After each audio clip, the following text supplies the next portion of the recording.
What is up, you guys? Kakapti Tsukasa here, coming at you with a deck profile. This time for a deck that is a bit of a fun deck. So let's go ahead and hop into it. We have the 3 Jack's Knight and 3 Queen's Knight. We have the 1 Light Ray Gear Free, just a sort of an extra boss monster because your graveyard will be filling up with your light monsters pretty quickly. We have 1 Silent Swordsman level 7. We have 2 of the E-Hero Prisma. We have the triple King's Knight, which is really cool because you actually get his effect off fairly frequently these days thanks to Unexpected Die. So you'll have all your knights out on the field. I've opened up with a few games where I have all 3 of my knights out turn 1, so that's really nice.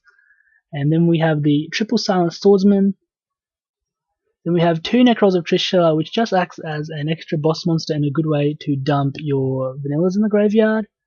And then we have the 1 Necros of Bryanak, who's just a way to search out Trishula. They also both act as water monsters for Absolute Zero, which is really nice. Moving on to the spells, we have 2 E-Emergency Call, 2 Unexpected Die. I kind of want to bump this up to 3, but I feel like I am sort of very limited on space in this deck. We have the 2 Fusion Conscription, the triple Polymerization, 1 Fusion Sage. You could ask why I'm running this and not King of the Swamp, and that's because Arcana Knight Joker needs to have all of its proper materials to be fused, so it doesn't really matter which one you run between the 2. 1 Reinforcement of the Army, 2 Pot of Desires, 1 Miracle Fusion, double Advanced Ritual Art, double Silent Sword, and double Solidarity because all of the monsters we play, except for I think 1, are warriors. So getting that 800 boost is actually really nice and just helps you run a lot of things over because your deck is, it's not the fastest deck in the world. The monsters aren't the strongest in this deck, but that 800 boost actually really does help. I didn't think it would help as much as it used to help back in the older games and that, but it still helps quite a bit. That's it for the main deck.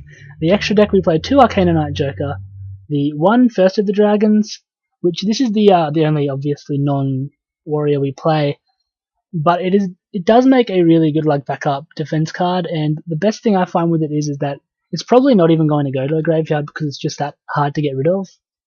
We have the 1 Great Tornado, the 1 Nova Master, 1 The Shining, 1 Absolute Zero, Utopia the Lightning, Utopia Prime, Utopia, Comics Hero King Arthur, Back the Cook, Blade Armor Ninja, Excalibur, and Zubaba General. So that is it for the deck, you guys. I hope you like it. I hope you'll give it a go. I would have done some dual replays for this deck, but there are some decks I'm just not really in the mood to play recently. I made this deck a while ago. I'm supposed to make a video for it, but for a lot of reasons, I sort of lost interest in Yu-Gi-Oh! I was still keeping up with the anime half-half sort of thing. Arc 5 really went downhill in my opinion.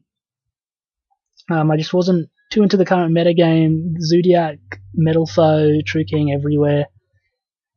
It just wasn't too much fun to be playing at that point in time, so I was building decks like this. I have a couple other decks like this I'd like to bring you guys, and if I do, I'll probably just do it in profile form. But thank you if you're still watching this and you didn't leave during my absence. I really do apologize for that. And if you like the deck, go ahead and give the video a like, and if you have any suggestions, please leave them in the comments. I would love to hear any ways to improve this deck because it's still a fairly early build. I haven't done a lot of tinkering with it. So thank you guys for watching, and I will see you later.